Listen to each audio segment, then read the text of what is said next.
Bismillahirrahmanirrahim.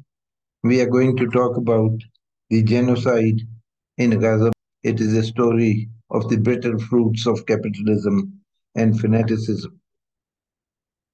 In 1917, the Balfour Declaration was adopted, according to which all sympathies of the West were with the Jewish state that had to be established somewhere in 1948. And in the next slide, you see the official Palestine for the Jews official sympathy, Mr. Balfour, who was once the ex-Prime Minister of Great Britain. Mr. Balfour has sent the following letter to Lord Northschild in regard to the establishment of a national home in Palestine for the Jewish people.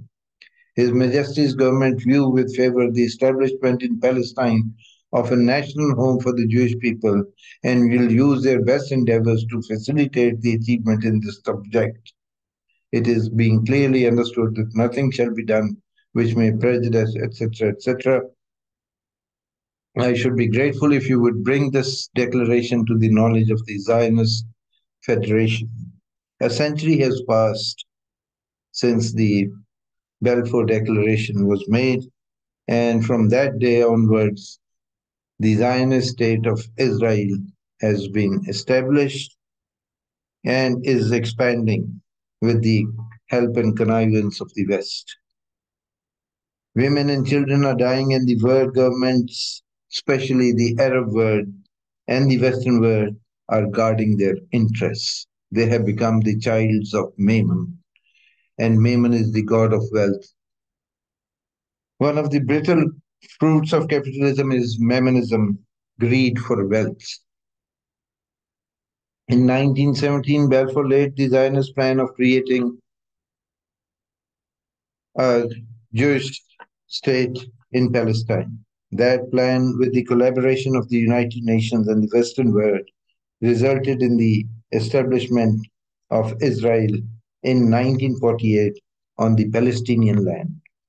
Slowly and gradually, this Jewish state has been expanding its tentacles, and what they worship is Mammon. The Arabs fought 5 wars with Israel in which they suffered defeats and gave away much territory to Israel. Emboldened by their timidity, Israel, in connivance with the West, is pursuing its expansionist designs ruthlessly. You cannot serve two gods at the same time. Either you serve Mammon or you serve a just and merciful God. The word seeks all these stuffs, but you seek the kingdom and righteousness, and those things will be added to you. Butchering innocent women and children and building a temple dedicated to a merciful Lord exposes hypocrisy carried to an extreme.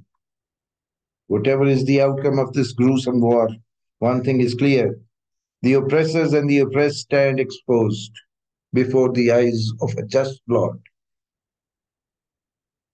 Capitalism and fanaticism is at its peak as history is unfolding before our eyes.